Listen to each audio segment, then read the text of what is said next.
दोस्तों, हिंदू धर्म में आपको 16 संस्कारों का वर्णन देखने को मिलता है।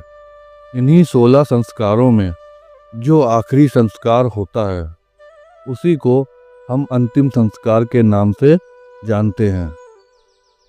अंतिम संस्कार व्यक्ति के मृत्यु हो जाने के बाद किया जाता है। अंतिम संस्कार के लिए भी हिंदू धर्म में कुछ नियम और विधियां बनाई गई हैं जिनका पालन किया जाना अति आवश्यक है। इन विधियों में एक विधि और नियम यह भी है कि कभी भी मृत शरीर का अंतिम संस्कार सूर्यास्त के बाद नहीं किया जाना चाहिए। ऐसा शास्त्रों में बताया गया है कि मानव शरीर 5 तत्वों से मिलकर बनता है। इन 5 तत्वों में जल, पृथ्वी, अग्नि, वायु और आकाश शामिल हैं। जब व्यक्ति का दाह संस्कार किया जाता है तो अंतिम संस्कार के रूप में यह 5 तत्व उन्हीं में विलीन हो जाते हैं जहाँ से ये आए थे। फिर ये दूसरे शरीर में प्रविष्ट करने के लिए तैयार हो जाते हैं। जब अंतिम संस्कार ही विधि विधान से नहीं होता है तो व्यक्ति की आत्मा मुक्त नहीं हो पाती है और भटकती ही रहती है। ऐसी आत्मा को ना तो लोक में जगह मिलती है और ना ही परलोक में, ये बीच में ही भटकती रह जाती है। ऐसे व्यक्तियों की आत्मा को प्रेत लोक में जगह मिलती है। अगर किसी व्यक्ति की मृत्यु हो जाती है तो इसका यह मतलब नहीं होता है कि कभी भी उसका अंतिम संस्कार कर दिया जाए।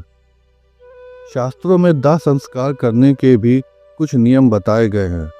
इन नियमों से एक नियम यह है कि अगर किसी व्यक्ति की मृत्यु रात में होती है या फिर सूरज ढलने के बाद कभी भी होती है तो ऐसे में उनका अंतिम संस्कार सूर्यास्त के बाद नहीं किया जाता है।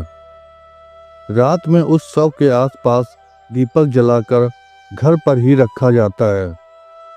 उसके बाद जब सूर्य उदय हो जाता है उसके बाद ही शव को घाट पर लेकर जाया जाता है। फिर बाकी की प्रक्रिया घाट पर ही पूरी की जाती है। अगर सूर्यास्त हो जाने के बाद शव का दाह संस्कार किया जाता है तो ऐसा करना शास्त्र के विरुद्ध माना जाता है। इसके साथ ही अगर किसी व्यक्ति का देहांत दिन में सूरज रहते ही हो जाता है तो भी उसका अंतिम संस्कार सूर्यास्त के पहले ही किया जाना चाहिए।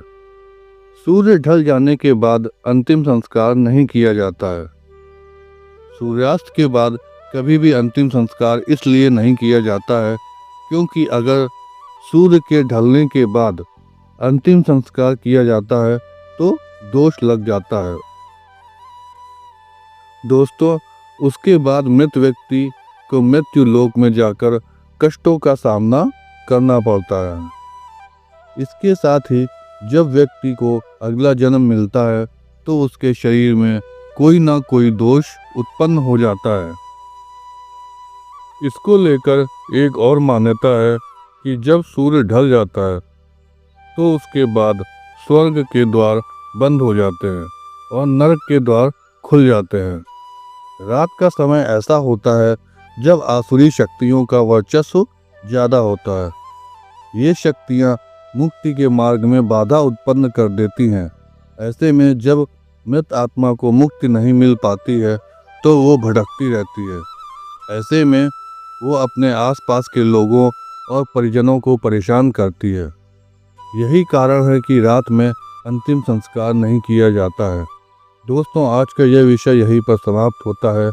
यह पोस्ट अच्छा लगा हो तो इसे लाइक करें, चैनल को भी सब्सक्राइब करें और भविष्य में ऐसे पोस्ट को पढ़ने के लिए निरंतर हमसे जुड़े रहें।